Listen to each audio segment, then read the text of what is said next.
It began on a crisp autumn evening in New York City, when the towering glass doors of the Astoria Club swung open to welcome the wealthy elite. Inside, chandeliers sparkled like diamonds, champagne glasses clinked together, and the soft hum of violins painted the air with elegance. Every guest, from hedge fund magnates to high society heiresses, was dressed in tailored perfection, each one carefully posturing to prove their importance. But among the sea of tuxedos and glittering gowns, one man stood out not for his grandeur, but for his simplicity. His name was John Kennedy. John didn't arrive in a sleek black car with a chauffeur. Instead, he walked in quietly, dressed in an older navy suit with scuffed shoes that looked as though they had seen years of work. He wasn't adorned with gold cufflinks or silk ties.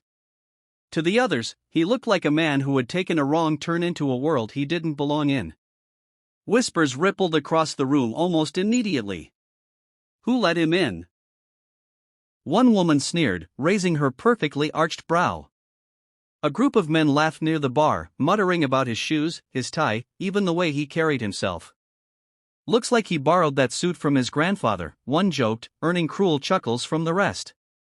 John, however, didn't flinch. He walked with quiet dignity, his sharp blue eyes scanning the room, not in judgment, but with a calm assurance that seemed misplaced in such a hostile atmosphere. As the evening went on, the sneers grew louder. At the dining tables, seats were mysteriously taken, forcing John to sit alone. A young investment banker leaned toward his friends, pointing at John and whispering loudly enough for him to hear, "Some people just don't know when they're out of their league." The truth was, John knew exactly where he was. But unlike everyone else in the room, he wasn't there to flaunt his worth. The host of the gala, a tall man named Charles Whitmore, finally approached John with a smug smile. "Mr. Kennedy, is it?" he said, pretending to search for the name. "And what is it you do?"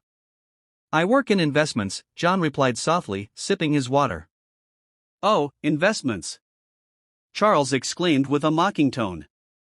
"Well, I suppose we all dabble, don't we? But tell me, are you here as a guest or perhaps catering staff?"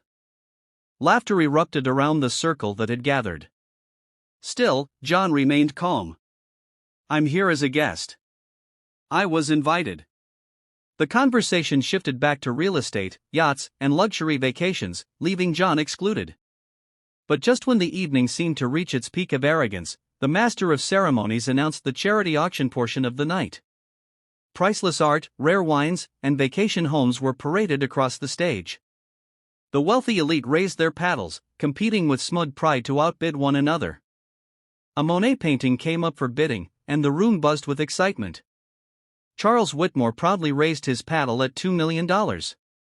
Gasps filled the air. It was